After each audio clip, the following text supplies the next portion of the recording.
Pourquoi qu'on est rentré dans ce projet-là d'une télévision communautaire dans une tour d'habitation? On avait déjà un journal, on avait les babillards, on avait toutes sortes de choses. Pourquoi une télévision communautaire?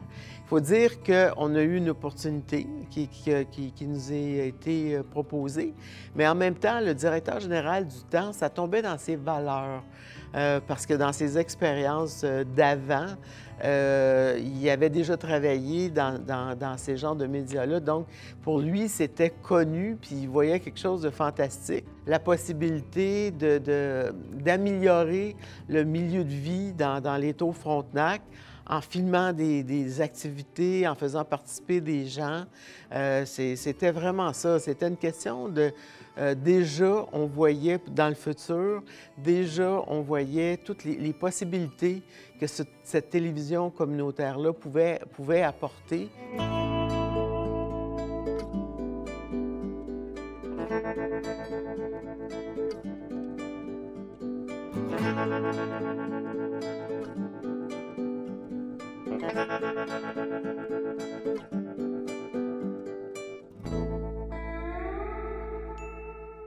Je m'appelle Marie-Hélène Gauthier, je suis directrice service à la clientèle à la gestion des Trois-Pignons, mais en même temps, je suis présidente à Service Plus des Trois-Pignons, qui regroupe toutes les activités et les services qu'on dessert au niveau, à tous les niveaux, pour les locataires des Tours Frontenac.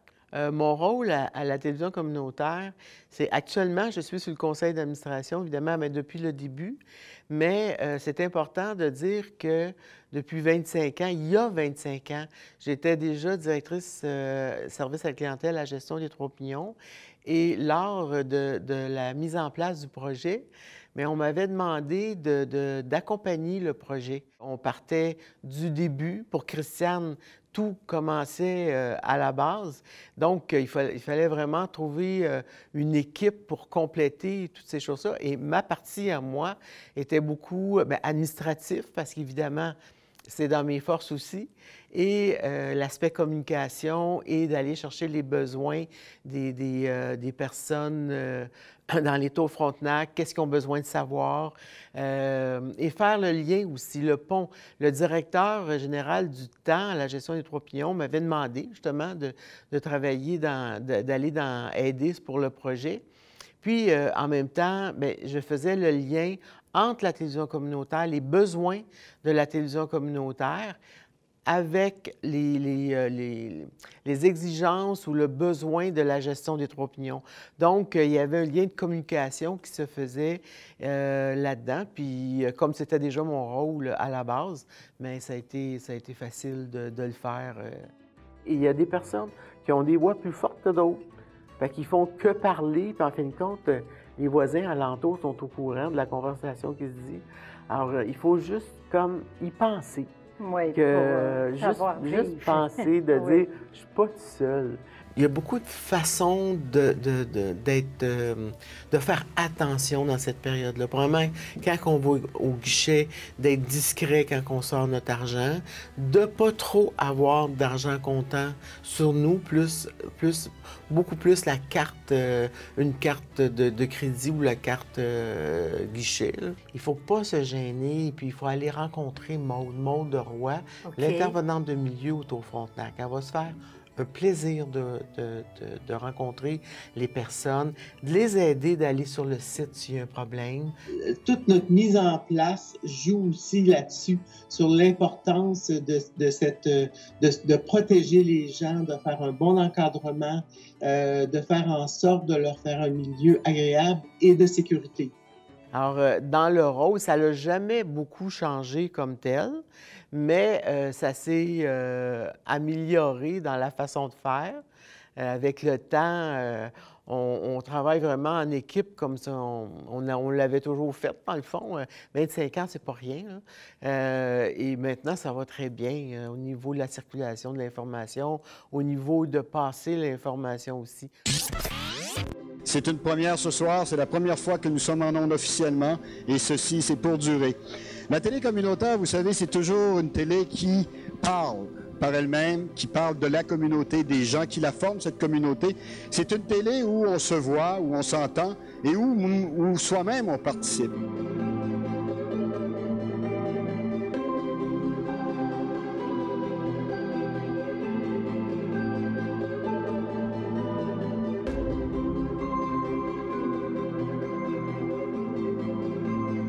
Et c'est bien que la télévision communautaire soit assiste à ces événements-là et participe à ces événements-là pour diffuser, montrer ce qui se passe dans le quartier.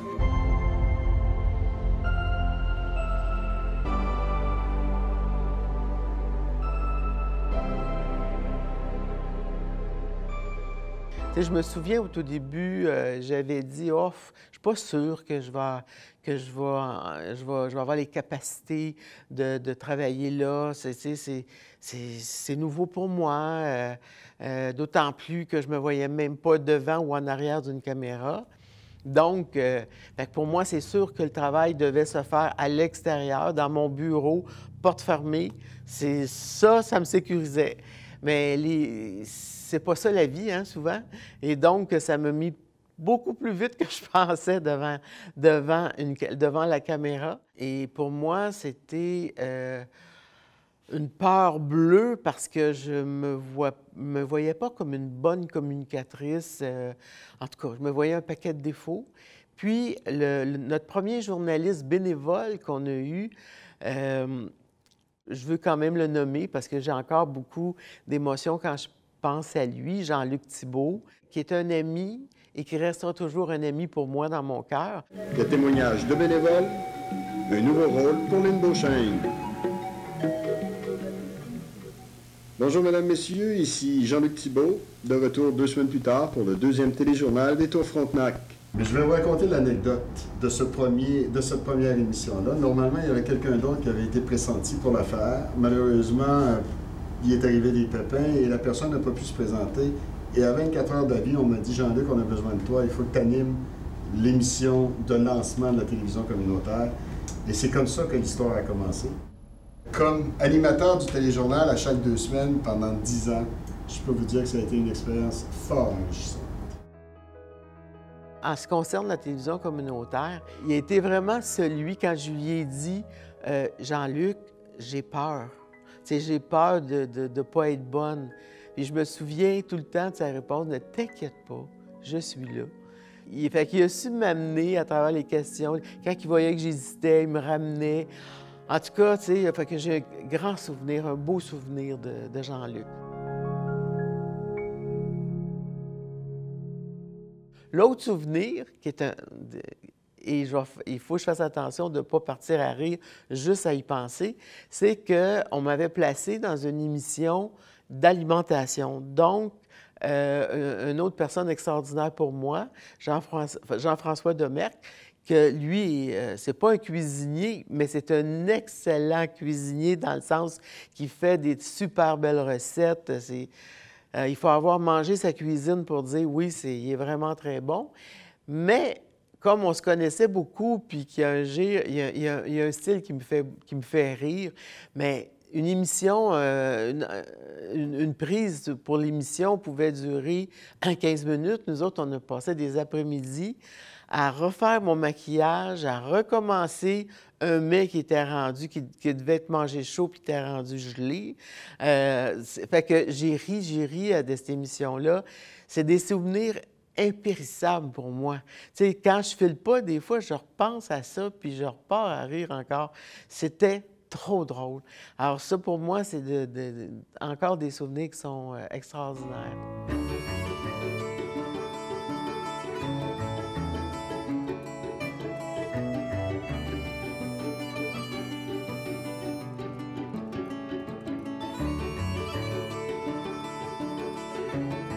Pour moi, c'est une réussite à ce niveau-là d'être encore aujourd'hui et d'avoir fait ce voyage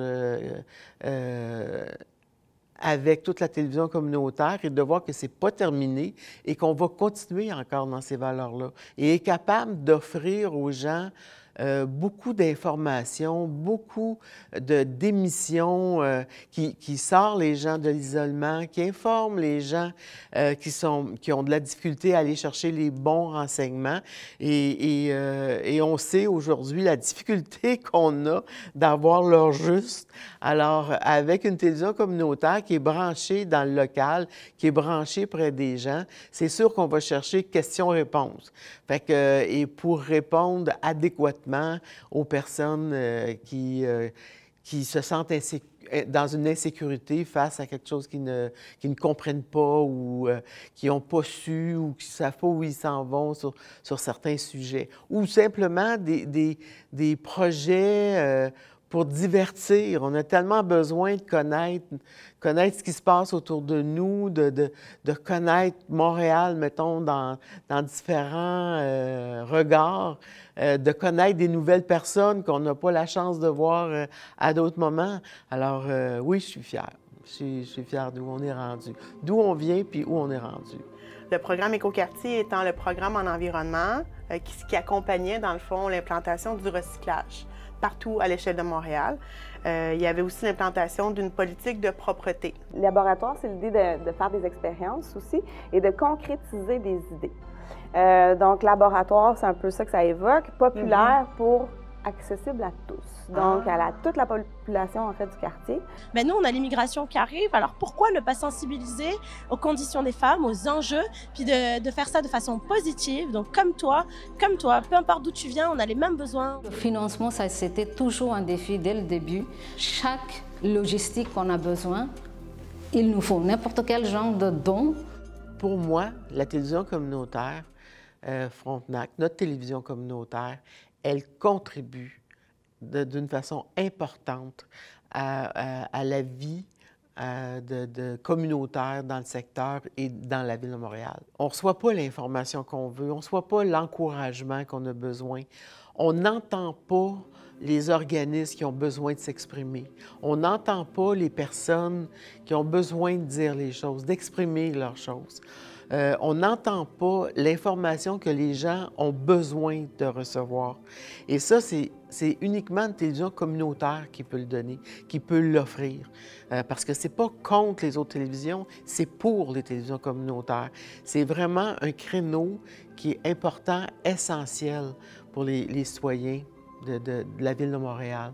Et ça, pour moi, c'est super important. Il va falloir se battre fort pour continuer à la garder, notre télévision.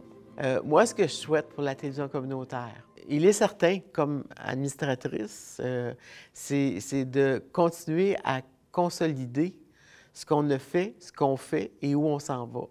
Parce que pour nous, il y a un demain, il y a un avenir, on y tient. Et c'est important de voir à développer ensemble des objectifs, d'amener des nouvelles personnes à venir travailler avec nous, à venir prendre notre place éventuellement pour poursuivre. Et c'est vraiment, moi, mon souhait, ce serait que tous ceux qui ont pris l'expérience à la télévision communautaire, dans tous les postes qu'il y a eu, bien, que ce soit dans ces personnes-là qui prennent le goût de dire « Ah, bien moi, j'aimerais ça, poursuivre, puis voir comment je pourrais prendre éventuellement la place de telle chose. » Ce serait vraiment un objectif, ce serait vraiment un but.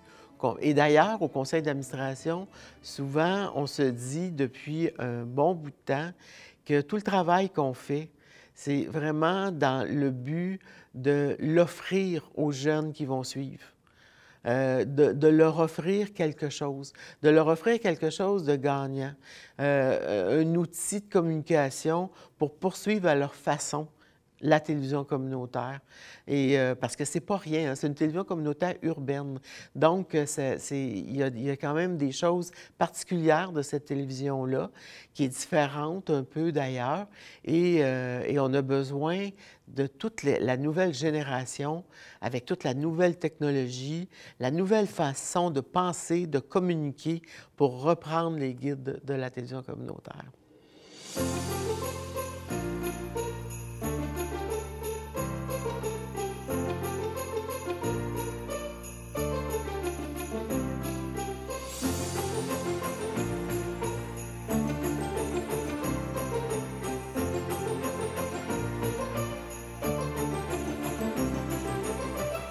Le pourquoi de ma présence ici, c'est évidemment pour souligner le 25e anniversaire de la télévision communautaire Frontenac.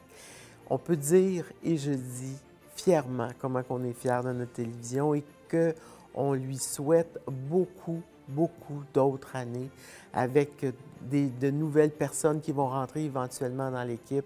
Et je peux leur souhaiter que du bonheur. Évidemment, le 25 nous amène à une autre date qui est le 25 décembre. Et le 25 décembre, cette année, sera sûrement fêté d'une autre façon. Parce que c'est vraiment une possibilité de nous rencontrer, d'échanger entre nous, un bon repas, des bons mots. Juste, il y en a des fois, c'est la seule fois qu'ils se voient dans l'année. Donc, c'est un moment magique. Cette année, ça va être différent. Ça ne nous empêchera pas d'avoir quand même, de s'offrir quand même de beaux moments. Mais ça m'amène à vous inviter à regarder des émissions qui ont été faites, des extraits d'émissions qui ont été faits dans les autres années avant, qui ont parlé aussi de d'autres Noëls. Bon visionnement.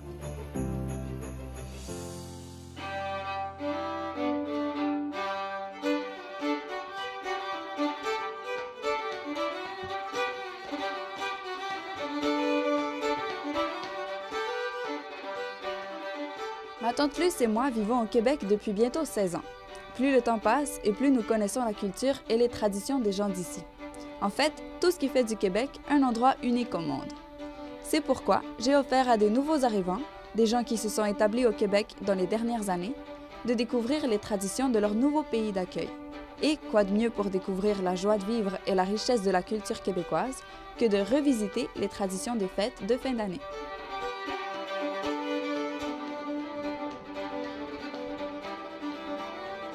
Au 19e siècle, on a toute la révolution industrielle. Et évidemment, on a beaucoup de gens qui vivent dans des conditions très, très précaires. Et l'esprit de Noël, eh bien, on commence à se dire que oui, c'est pas juste penser à nous et à bien manger et à fêter, mais c'est aussi penser à ceux qui sont moins choyés que nous. Bonjour. Bonjour. Vous êtes le maître de cette maison? Oui. Bonjour. Nous faisons la guignolée de Noël. Okay. Est-ce que vous voulez nous aider? Bonjour, Jeannette. Oui. Bonjour. Ça va bien? Oui. Oui, on fait la guignolée. Voilà. Oui. Merci, monsieur. Merci. Merci beaucoup. Et bien.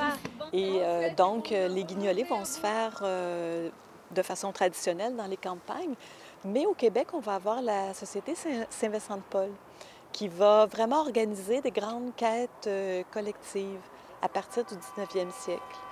La Société Saint-Vincent-de-Paul arrive au Québec vers 1848, je crois. Et à partir de ce moment-là, ils vont faire des quêtes pour les démunis de façon systématique. Ils vont amasser pas seulement des vivres, de la nourriture, mais aussi des vêtements, des meubles, etc., bon, à différents moments de l'année. La Société Saint-Vincent-de-Paul, c'est facile. C'est une gang de monde qui sont des chrétiens engagés. On est des laïcs, mais des chrétiens qui veulent changer le monde, c'est-à-dire essayer d'améliorer la pauvreté. Nous autres, notre rêve, ça serait de fermer. Si on pouvait fermer, nous autres, on serait heureux. Ça voudrait dire qu'il n'y aurait plus de pauvres. Oui. Fait que donc, c'est vraiment d'essayer d'accueillir les gens, quelle que soit leur religion, leur langue, leurs orientations sexuelles, leur couleur. L'important, nous autres, c'est quelqu'un qui est dans le besoin. S'il est dans le besoin, il est bien avec nous. La coutume de faire une guignolée en décembre va vraiment prendre de l'expansion et tranquillement, avec le temps, bien, on va la faire un peu plus tôt que le 31 décembre pour s'assurer justement que les gens aient ce dont ils ont besoin pour fêter Noël. D'abord, ce mot-là n'existe qu'au Québec. Si vous fouillez dans le dictionnaire, ils vont vous dire que c'est un québécisme. Les gens criaient Gay l'an neuf, qui a fait Gay l'an nœud, parce que nos Québécois, avec notre déformation des mots, on a fait Gay l'an nœud, ce qui a fini par faire guignolé avec le temps. Les guignolées, c'est une tradition qu'on va retrouver d'abord associée au jour de l'an. Alors, c'est pas quelque chose qu'on faisait très tôt en décembre.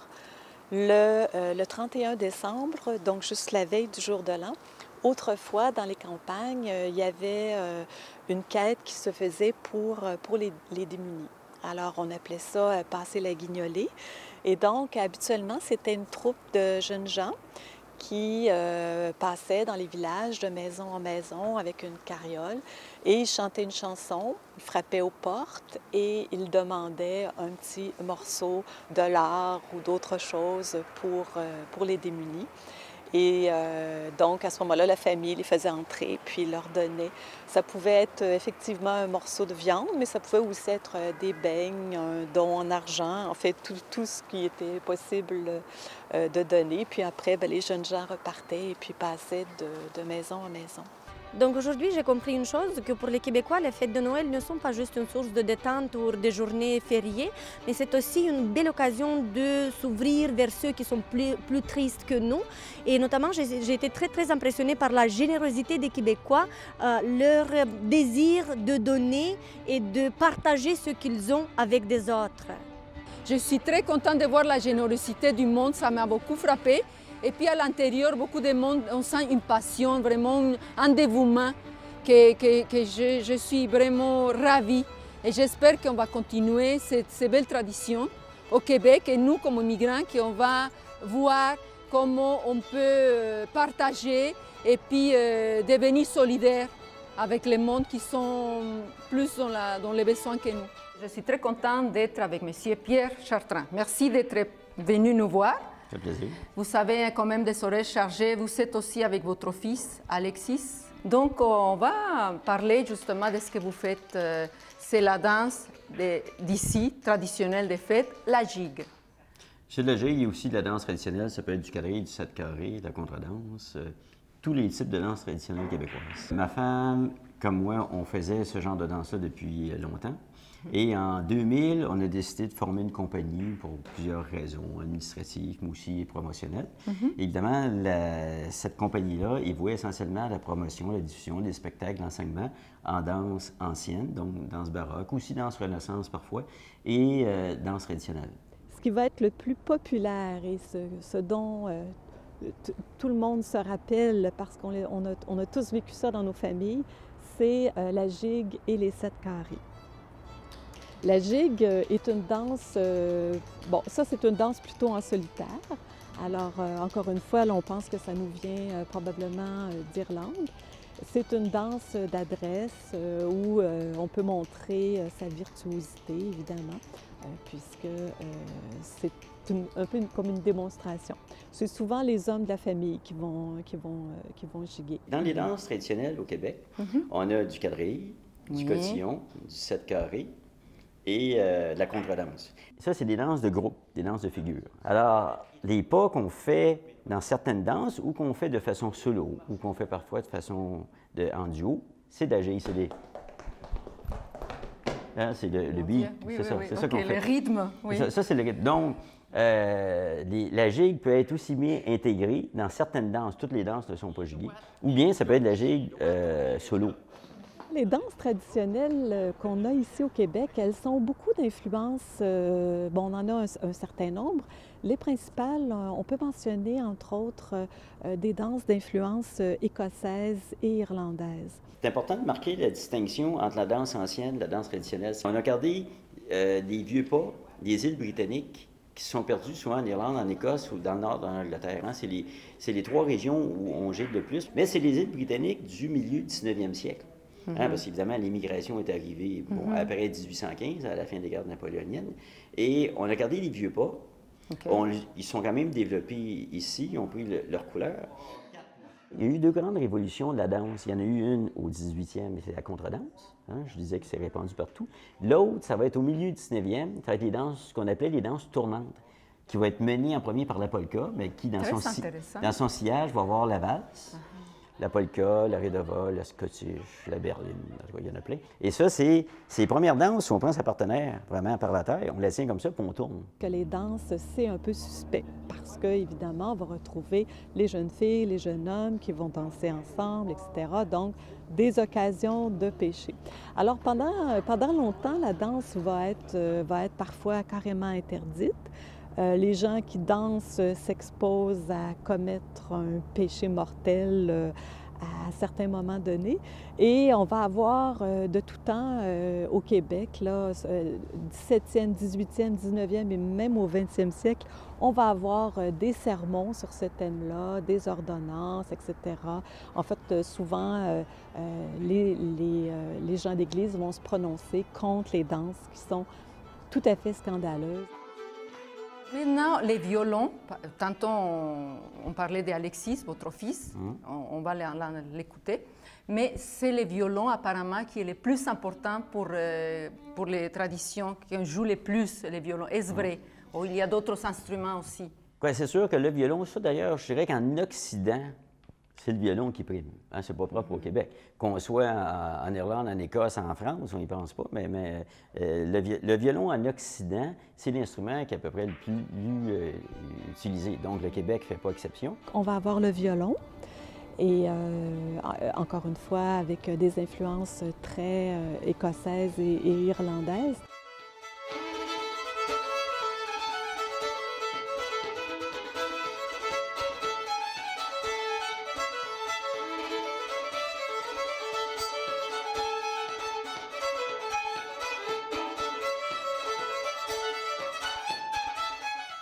Ma journée, ça finit bien parce que c'est la danse, la jig, que je n'avais pas essayé, donc j'ai essayé un petit peu et je suis très contente de toute la journée. Je pense qu'on a pris beaucoup de plaisir pour finir cette journée, puis après ça, je pense qu'on finit vraiment par adorer le Québec avec toute cette tradition, toute cette culture vraiment intéressante. Nous avons fait quelque part de la gigue et en fait, j'ai été très surprise de découvrir que le danse traditionnel québécois contient quelque part moldave. Et c'est ça qui fait la beauté du danse traditionnelle québécoise, qui est une amalgame d'influences tant irlandaises, écossaises, et j'ai découvert que moldave aussi. Ça a été une journée très riche. On a visité, on a vu pas mal de choses, le côté religieux, le côté spirituel, le côté festif et familial, pour terminer par le côté artistique. Donc, grâce à M. Pierre Chartrand qui nous a fait danser la gigue que j'ignorais totalement. Donc, je sais ce que ça veut dire. Et je sais faire quelques pas de jig. C'est une journée très constructive parce que j'ai beaucoup appris des choses sur la culture québécoise que je n'avais pas nécessairement vues avant. Donc la gigue, ce qui a conclu notre soirée, dans le fond, ça a vraiment été quelque chose que j'ai beaucoup aimé parce que ça vient rejoindre un peu ma culture. Donc chez nous, au Mexique, on danse beaucoup, on fait beaucoup la fête. Puis la gigue, c'est quelque chose, une danse très entraînante, très dynamique que j'ai beaucoup appréciée justement à cause de ça. Donc c'est ça, ça m'a permis de découvrir une autre facette de la culture québécoise.